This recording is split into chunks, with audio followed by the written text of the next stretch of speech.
welcome to another live Q&A chat where we're talking to eBay sellers about their business, asking lots of questions about how they got started.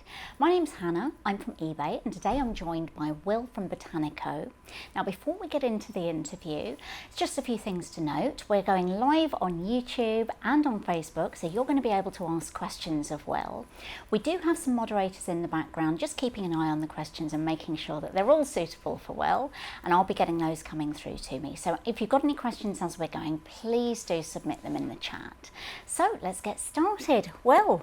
Hello. Hello, how are you? Not too bad, thanks. Good, thank you for joining us. No problem. So tell me a little bit about you and what you sell on eBay. So we sell plants around the UK. Yeah, pretty much. Okay, so plants, there's a big spectrum of plants there. What do you do? We sort of specialise in sort of weird and unusual plants, but we still sort of branch out into sort of the more popular ones. We also do bulbs and sort of anything but seed, basically. Anything but seed? Yeah. Was there a conscious decision for that? Not overly, but it's just I usually use the seed to grow the plants myself, so I don't really have much spare seed. And more profit margin, I guess, in a full-grown plant. Yeah.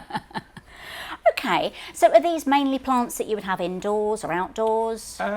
Bit of both, really. We do do house plants, which you keep inside all year, or in like a tropical greenhouse. Mm-hmm. We do plants that are outdoors all year. Some which are a bit of both. We move out in the summer and bring them in the winter. Really, quite a broad range of plants. Okay, and any vegetables in there? Yeah, we do veg as well. We do a lot of plug plant veg in the spring, which then obviously get delivered to your doorstep. Great. Well, it sounds very involved. So tell me how you got started. So I started a long time ago. My parents gave me a packet of banana seeds. They were like, "You'll never grow," and I grew them, and one of them grew, and I then started doing other seeds and other plants, and I basically grew a lot of bamboo from seed and had too many, so I put some on eBay. Just happened to be they sold really well. So I thought that's about 15, 16, I think. And I thought, I could actually make money out of this. And I started doing more and more seeds every year, and now it's my full-time job. Great, okay. Now, I'm hoping you were using your parents' account for that. Of course, Of yeah. course. Right, so it sounds like you almost sort of stumbled into this. Yeah, I've always from a young age, I've always had sort of an interest in sort of nature and plants. And even before then, I used to grow plants with my mum all the time. My dad was a keen veg grower. Although they weren't in commercial horticulture, they both had sort of like a gardening background. And then I sort of really just sort of went for it when I just started college. So I started doing horticulture at college, and then I went on to the Royal Botanic Gardens of Edinburgh. Sounds great. Okay, so what inspired the name? Well, it's kind of a bit botanical, being Royal Botanic Gardens of Edinburgh, Yeah. And it's still a company, so I thought, well, that kind of works. And it used to be it still gives you that really broad range of plants, which I've kind of always wanted to be, because I don't want to focus on a little like cacti or philodendrons. It's such a big range of plants that we do. Okay, sounds great. So what inspired you to start selling on eBay? I think I've always really sort of sold on eBay. It's sort of the go-to sort of place to really start selling, really, especially for plants compared to other marketplaces. It really is sort of the number one marketplace for plants. Okay, interesting. So how many listings have you got live on eBay? I think just over 250 at the moment, but it's quite seasonal. So in the summer we'd probably have close to about 500-600 at the moment. Yeah, okay. So yeah, I'd imagine it is a pretty seasonal business then. Yeah, Do you ever get any time off? In winter it's not too bad, but if you Okay. can sort of write up off the summer, it's usually about 6 or 7 weeks flat. We're going sort of 7 days a week we'll work, and then this time of year is sort of 3 or 4, so it's not as bad. Okay, and do the plants need attention 24/7, or do you get a weekend? Oof, yeah, no. So it's it's a 24-hour job, but obviously it really rolls around water, and this time of year, obviously they're not going to use much water. In the summer, and they're in sort of 35, 40 degree heat, they need water every or twice a day, 7 days a week, so someone's got to be there to do that. And then how the horticultural supply chain works, deliveries don't stop, so I'll sometimes get deliveries in at 4 in the morning, so I've got to be there at that time to take them off the lorry. 4 in the morning? Yeah, 4 in the morning. It's nice now. Okay. You get a call about half an hour before and sort of dragged from your bed. I hope you're expecting them at that time. Not all the time, but you just have to go with it. So is Black Friday a thing for your business? Normally, no, it's not. We've thought about the idea, but because plants change, they grow, we sort of don't really engage in sort of many sort of offers. We do the multi-buy discount offers, where usually sort of late season usually we do that. But on the whole, it's a no for Black Friday, I'm afraid. When you say late season, what do you mean then? So sort of from around July right the way through to September, sort of if we've got stock which needs selling or needs selling a bit quicker, we might put a discount on it then. Okay, so things that aren't really going to survive the winter then, no, is that normally, right? yeah. Okay. So what do you do with plants that haven't sold? So a lot of them will just overwinter. So a lot of them will just we'll put into a heated glass house and we'll overwinter them. Then in spring we'll grow them on again and then put them back out for sale. Yeah, basically. Okay, right. Do you ever kind of compost any of them, or? I try not to because obviously it's really wasteful. Occasionally we do, if it's stuff that just does not sell, whatever price you put it at, people just don't want it, we might compost it, but then we'll try and use the compost and then put that, recycle it, feed it back up, and then we put that back into the product to use it again as more compost for another plant. Okay, sounds good. So how do you set your prices? It's difficult because we sell such a varied range of products. I have to sort of gauge it myself. So some stuff we might make 20% on, some stuff we might make 2,500 on. It really depends on the product because there's such a varied range of products that some are incredibly rare and some are incredibly common. So I just have to gauge it myself, really. Okay. And how do you ship your plants out? So basically we at the moment use shrink wrap and then we use a cardboard tube. That then goes into a box and it's the exact length of the box and it's just locked into place. So you can then in theory turn the plant upside down, left, right, and it just stays in place. Wow. We're one step away from basically make the entire packaging sustainable, so it will all be biodegradable as well. Yeah. We're in the final stages of that now. Hopefully early next year it should launch. So you can just put the entire box on your compost with all the packaging and then put it into your compost and that's as good as it goes.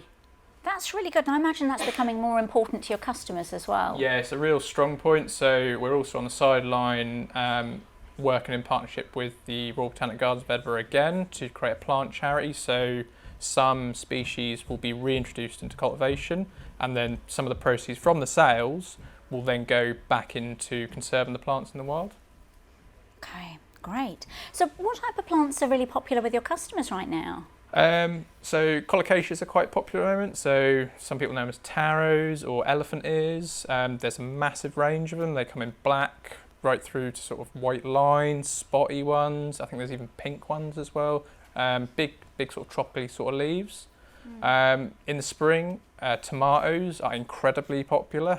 Really? Last year I think we sold something like 9,000 tomato plants in a space of a month and a half. So it's again, there's lots and lots of popular plants out there that people like. Great, okay. And I would imagine that because some plants can be described in many different ways, you need to be quite careful with your keywords. Yeah, so on the keywords we'll obviously put the categories in and we'll usually put the genus in as well, and the species, and that's usually where we finish just because you can go right into the detail, full sun, half sun, watering, growth habit, but we find a lot of that is sort of grower specific, so I might recommend that, but someone else won't. So I kind of put my how to look after plant in the description instead of doing it actually on item specifics, just for plants, that is. If it's bulbs, this might be slightly different. You could go into a bit more detail with that. And presumably you have a label or some care instructions as well that you're sending Yeah, so out. obviously with all plants now you have to have UK plant passports, so that we generate all of that. You then have obviously all the invoices all labelled up as before it's shipped as well. So it's all sort of, we've built a system that automatically generates all this stuff. So the packer can just take the label, stick it on. The plant passports are automatically generated onto invoices, so it's all streamlined, ready to go. And you mentioned passports there. How has Brexit impacted your business? It's a nightmare. The costs have just gone through the roof. Luckily, because we were trading before Brexit and we have a lot, well, most, or if not all of our stuff comes from the EU, we sort of just have to deal with it. So we now have plant passports and a lot of other stuff that we just have to go for. Okay, great. So do you have any tips for customer service? I think quickness, or what's the right word for that? I can't think of it. Speed? That's it, speed. These days customers expect you almost to be constantly at your screen waiting to go. So we really do have a turnaround. Usually I turn around customer questions and problems within 2 hours normally. Of sort of 9 till 5 normally, can't do it when I'm asleep. But yeah, I think the speed of customer service is really important, and we kind of strive on that. Yeah. Do you get much in the way of returns? No, not really. No, Okay. no, we're all good on that. I would imagine it's quite hard to send plants back. Yeah, I mean, they're quite tricky to send in the first place, but we've sort of got it down to a T really on that front. Right. And you've got an eBay shop, don't you? Yep. Okay. How are you using that to get across your brand? So we tie in sort of the banners with the actual logo quite well, and then we also use sort of the in-shop promotions as well. So like what's in stock now or new in stock, we have a big sort of photo for that as well. Okay. Do you find that's a good way to promote certain lines? Yeah, definitely. Yeah. Okay. And what are the things that sell well all the time? You mentioned tomatoes, but I imagine that's quite seasonal. I mean, well, the whole business is very, very seasonal in general. I mean, in the summer, we could be shipping sort of over 500 parcels a week, and in the winter that might only be 50 parcels a week because people don't like to go outside in winter because it's cold and horrible. So it's understandable, really. But yeah, the whole thing is very seasonal. There isn't really a sole product that sells incredibly well in one season. The whole thing is just summer, and spring is chip, and then the rest of the year is relatively quiet, really. And I suppose there are certain fashions in plants, aren't Yeah, there? so you've got obviously the houseplant trend has really been pushed very recently, but that in one respect is great, but in the other respect, if you sell houseplants, you've got loads of competition now within houseplants, which is sort of killing the market in one respect. So it's quite tricky now to sell houseplants competitively.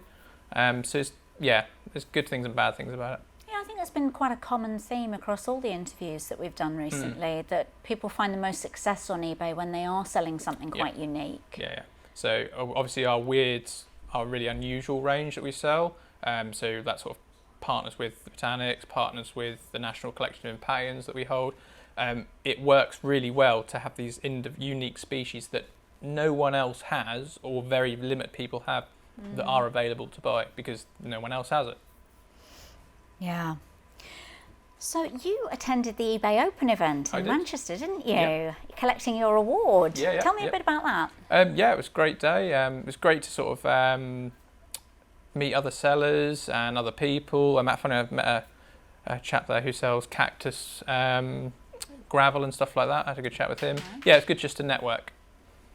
Great. And I suppose that's something that you don't really get much opportunity to do when you're busy running your business, to meet other people who sell on eBay. Yeah, I mean, that is the one thing. eBay is very sort of customer to seller basis, so you don't get many seller to seller almost really within eBay. Would you like to see more of that?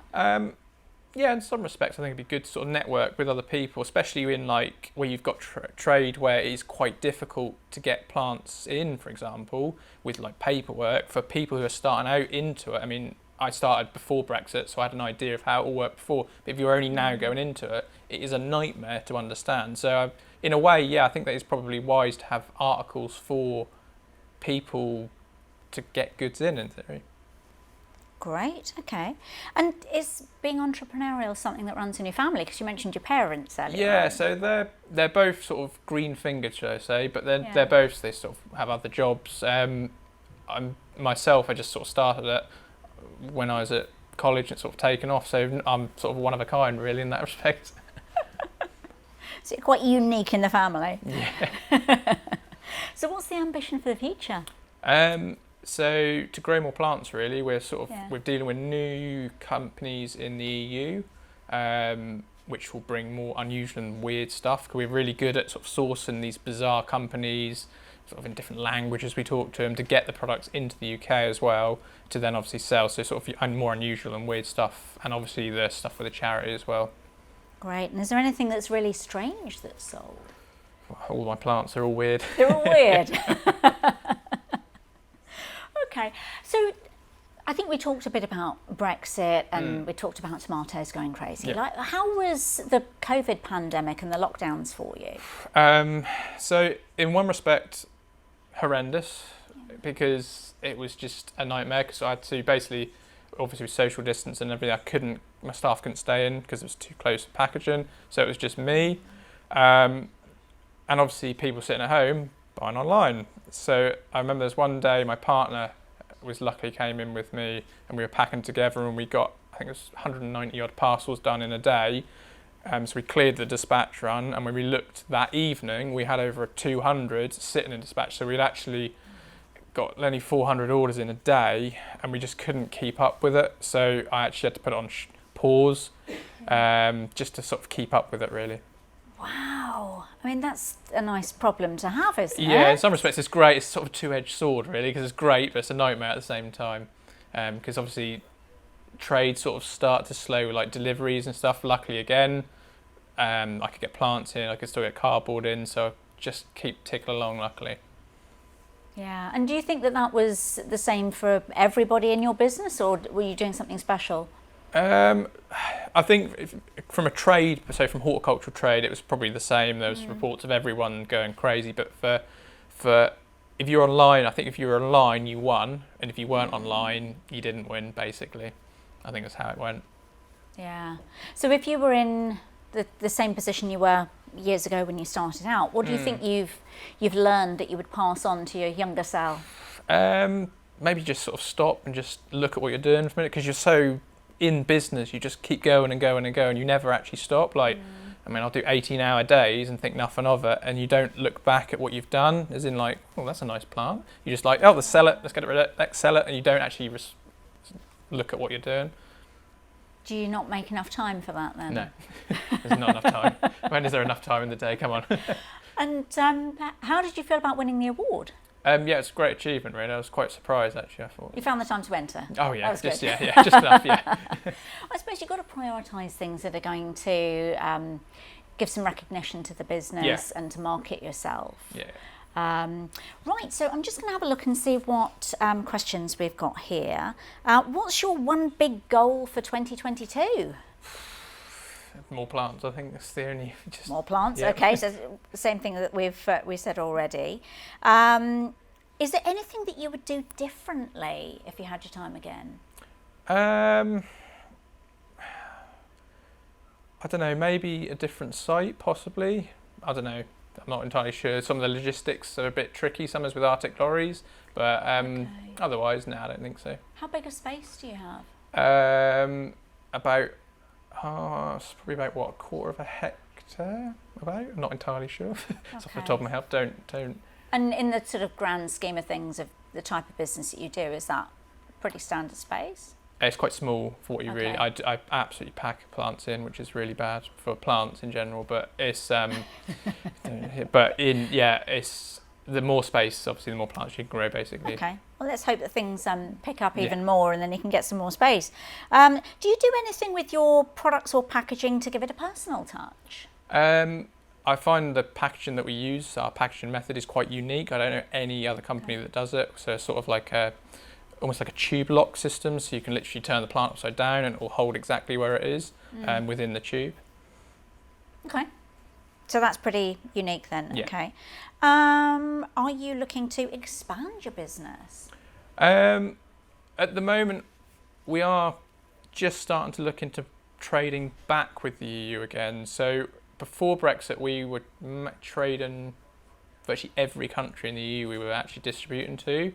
I am warming up to the idea of actually getting another site in Europe to then obviously reopen it to the Europeans again, because we used to send a lot, especially this time of year, to Europe, which obviously we can't now because of the cost of the paperwork. It's going to take quite a bit of logistical workings to get it to work properly, and we'd then obviously grow in the EU as well and export back out to the UK. But that's a real long shot sort of thing, future And plan. would you be able to grow any different plants? Yeah, so obviously the climate's a bit better, sort of south of France, let's just imagine for a minute. Lovely. So yeah, so it would be much more sort of exotic, which would work quite well then. Yeah. Yeah, it's interesting to think about the future, how much you could be spending your time between the two different places. Yeah. Okay, sounds good. How do you deal with negative feedback? So usually we'll just we comment below. We'll just explain to everyone what happened. But we're usually quite honest and sort of we understand. We usually ask for returns and stuff if plants do get damaged in the post because they're like pottery at the end of the day.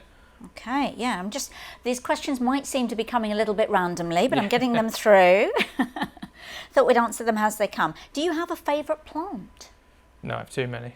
Too many? There must be one that's special to you. I think we deal with about 900 species a year, so I have the National Collection of Impatiens, so I suppose I should really say Busy Lizzies, really. They're quite unique because they have single species that pollinate them, so maybe, I don't know, Impatiens tinctoria. You'll have to Google that one.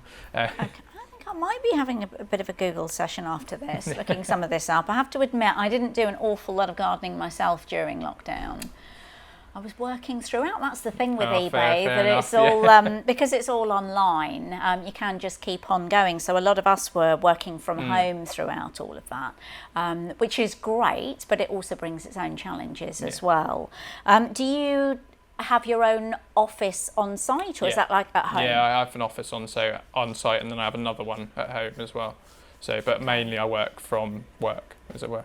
Yeah. Do you use the eBay app much to manage your business? Yeah, all the time. If I'm out of the office, it will be the eBay app that I use, Yeah. Do you tend to list items from the eBay app? Normally no, because we usually, it takes time to sort of get everything together because there's quite specific information we have to put on listings for different plants because they're so different in care needs.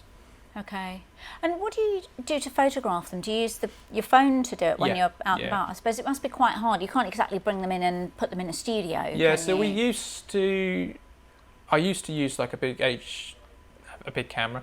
I can't think of the right name for it. But we found that the phone now is just as good and it's easier because you can be out and about. So we try and do a photo of the actual plant of its point of interest. For example, like an acer would be when it's red, or a plant when it's in flower, and then we'll do a second photo of the actual product of what you would receive, because otherwise customers can get quite confused with they expect this huge plant in flower and when what they actually get is not that case. Okay. We've got another growth, and there's very punny questions here. There's lots of questions about growth here. Where do you see Botanico growing in the next 5 years?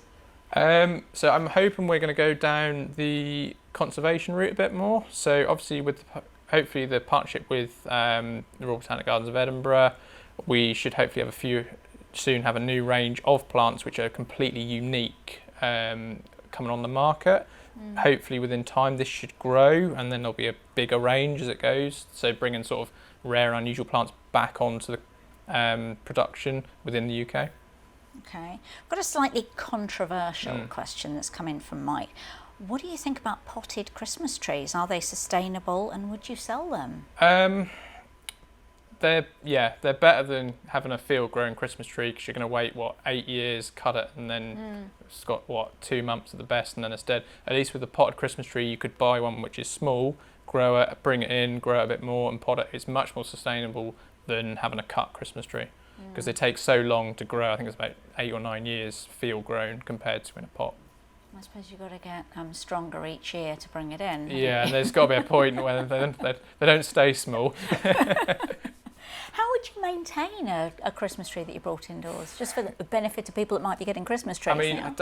I think it's only about a month they can survive potted inside before they sort of flag a bit. I think realistically you need to obviously repot it every year and then just bring it in, Christmas tree decorations, 1st of January, straight back outside, and then let it grow a bit more. So presumably everybody who's putting their Christmas decorations up as soon as Halloween's out of the way. Yeah, I don't know about for live potted plants. I'm not sure. Are you going to be using one of your own Christmas trees? Do you have one? No, I don't sell Christmas You don't trees. sell I Christmas don't sell trees? Christmas trees. Oh. I know a Christmas tree farmer though in Hereford though. Maybe we should do a deal Yeah. with them. Well, if you have any other questions, please do keep them coming in. I do have some questions in reserve that I can talk to Will about. Do you use any third-party suppliers to assist you with your eBay listings? We use some software for eBay listings just because we find we will sometimes sell a product, it will go out of stock, and then further down the line we'll get that same product back in, so it's easier then because we've got a saved template for that product, so we can literally just relist it straight off instead of having to remake the listing. Right, okay. Now, with listings that have got multiple quantities against them, once it goes to 0, it does actually stay live in your account. So you learn something new every day, don't you? But I appreciate it's difficult keeping on top of all those things like that. Okay, I think we're almost out of time for the questions. So I think, thank you so much. It's been really, really interesting talking to you today. Any parting thoughts before we wrap up? Just keep growing. Buy plants. Yep, keep buying Buy plants. There we go. Yes. So it's Botanico. Yeah. We should have a link in the description for this. Now, this is going to be our last Q&A chat for this year. We're going to be taking a break because we know many of you are very, very busy with Black Friday and Christmas. So do keep an eye on the community so you can keep in touch with other sellers. And as Will mentioned, there is a place that you can go to talk to other sellers about how things are going with your eBay business. So that's at community.ebay.co.uk. So that's a great place to go to get extra tips and advice. Obviously, there's our eBay for Business UK YouTube channel and Facebook page. So keep in touch with everybody. We'll see you in the new year. So hopefully we'll be talking about New Year's resolutions and you'll be thinking about what's next for your business. So thank you, Will, and thank you for watching. Get more tips and guidance from the eBay team by subscribing to our channel on YouTube and click the bell icon to enable notifications. YouTube will let you know as soon as new videos are available.